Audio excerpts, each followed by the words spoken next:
Hello and welcome to part two of how to edit your work. We're moving from paragraphs now into sentences. Look how I've done that lovely segue and flow, guys. I'm asking you to check this in your work. So moving on to sentences then. I want you to check that they flow into one another so that you're thinking about what the sentence before said and what the following sentence is, and make sure that there's a clear train of thought there.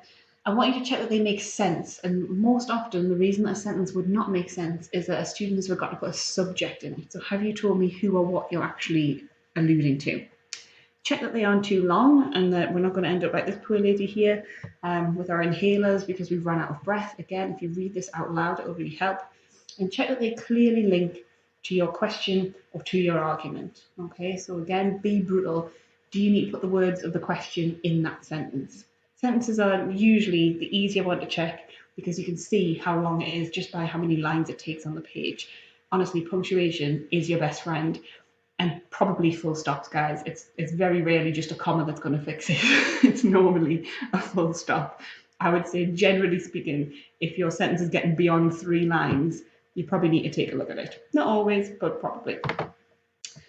Okay, so after all that, you're on to the finicky bits of words. So when I talk about what I want you to edit with words, I'm thinking about accuracy and precision.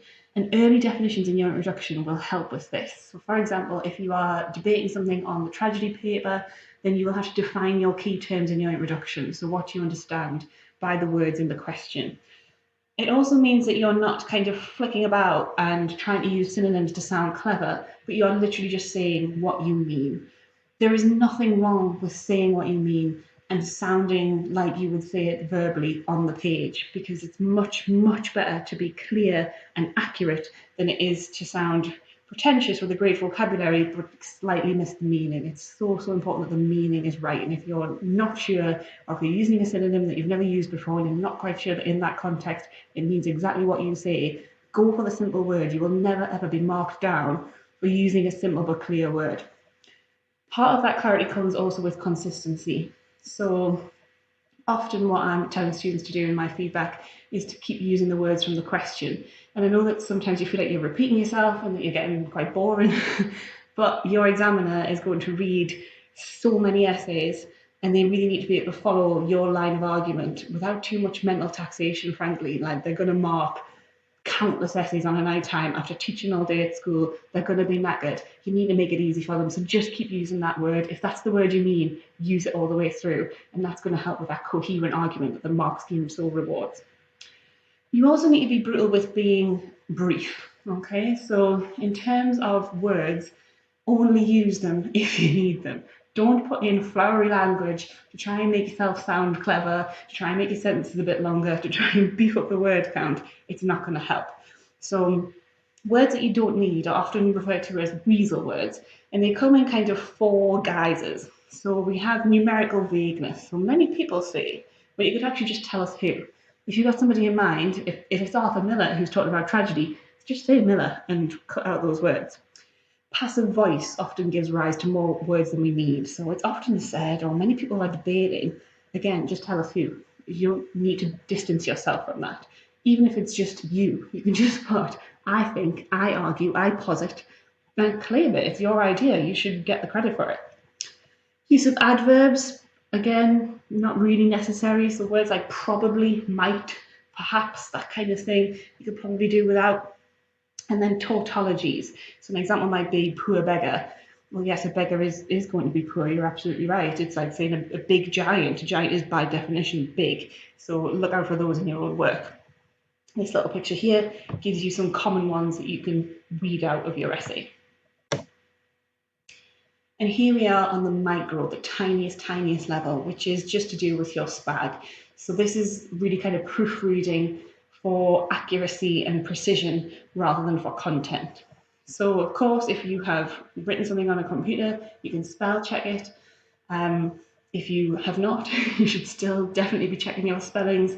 At the very least, if spelling is your weakness, you need to check that you've spelt your text correctly, that you've spelt the author's name correctly, and any terms in the question. Those 3 things will be printed in your exam. There's absolutely no excuse for getting those wrong, okay? Try and revise your tragedy terminology. A lot of it's Greek and difficult. Try and get that right, and that will stand you in good stead. Punctuation, particularly commas.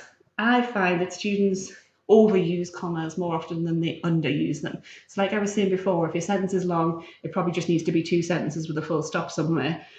With commas, people are splitting up sentences and putting in pauses that aren't needed and actually detract from the sense that's in that sentence. So again, reading out loud will help you with that.